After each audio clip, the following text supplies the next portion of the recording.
So we're going to talk about coordinate systems because we need to know a little bit about them in order to plot them. But first things first, how do we know where something's at? If it's in a town, city, etc., it's got, street signs, addresses. We all have a pretty good idea about how to navigate through street signs. But say we're trying out in the woods where there's something, or say CBC didn't have an address, where is this red star? There's latitude, longitude, which can be said in three different ways, probably more, the three most common.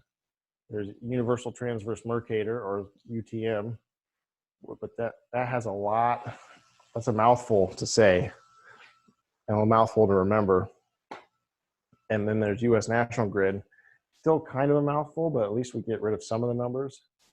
And we can actually shorten this to just 8 digits as well, and without losing too much accuracy, just going from 1 meter accuracy to 10 meter accuracy.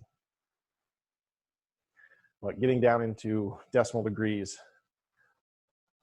or degrees, minutes, seconds, decimal degrees, decimal minutes. One of the problems they had with lat long, especially during Hurricane Katrina, is different search and rescue organizations were using different ways to say lat long. And it's a big mouthful to say over the radio. It's a big mouthful. It's very complicated, not necessarily complicated, but it's more difficult to calculate azimuths and directions because you're talking, degrees, minutes, seconds, base 60. So now the preferred method for land search and rescue is US National Grid. Yeah, latitude, longitude is primarily relevant for long distance travel, so planes, ships, etc. UTM, US National Grid is based on UTM. That's where you'll see the last numbers. So starting at 36 here, starting at 24 here, are the same between US National Grid and UTM. US National Grid just replaces the 03 and the 51 in this coordinate system with a L and an M. Makes it a little bit easier to say and remember, and not quite as many numbers all in a row. But US National Grid and UTM both still use these UTM grid zone designators. It's 11T. So what is that? What does that mean?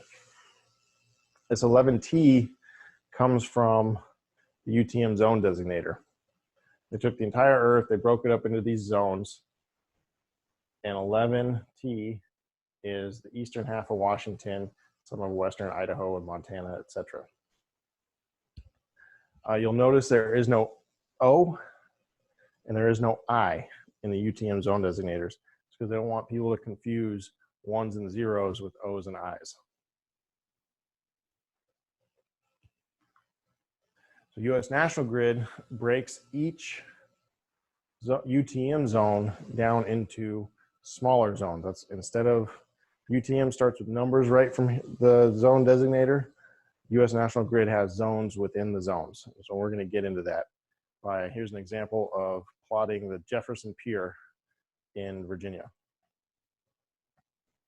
The full grid coordinate is 18 Sierra Uniform Juliet 2337-0651.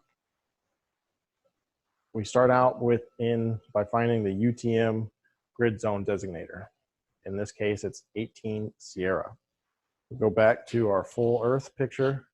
We are in 18 Sierra, right here. And if we'll zoom in on the US, here's Washington, 11 Tango, or 10 Tango, depending on where you're at, in the, or 10 uniform, 11 uniform. But down here for the Jefferson Pier, we're in 18 Sierra. Within each US UTM grid zone, US National Grid has a second grid zone, and they are broken out in 100,000 meter squares. Some of them might not necessarily be 100,000 meter squares, especially where there's a grid zone, a break between UTM zones, but you always start from the bottom left and move right, then up. So now we are in 18 Sierra. Down here, over on this side of the line is 17 Sierra. There's our 18 Sierra Uniform Juliet. There's our Uniform Juliet 100,000 meters square. So we went from zone to square. Now within our square, we are at 2337.0651. I like 8-digit grid coordinates because they get you to within 10 meters of something. And if I'm out walking around, that's all the closer I need to be before I'll just see it with my eyes. If you find yourself in a position where you are calling in artillery or something like that, you may use a 10-digit, but for the most part, 8-digit is going to be all you need, or even a 6-digit. Sometimes will get you close enough. So the first two numbers are 2306 right here. These numbers will be printed on your map, and this forms a 100 by 100 square, or 1,000 by 1,000 meter square. So 2306, and if we're reading, we always read right, then up. So we're going to be right, so 23, through all over to 37, then up to 0651. And if you see, a lot of civilian maps won't necessarily have the U.S. National Grid on them yet, even though it's been about 20 years. Everybody's updating maps takes a while.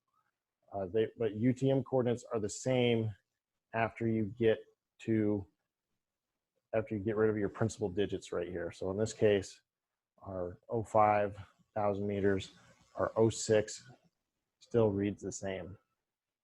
You just drop off in this example, you would just drop off the 43 and the 03.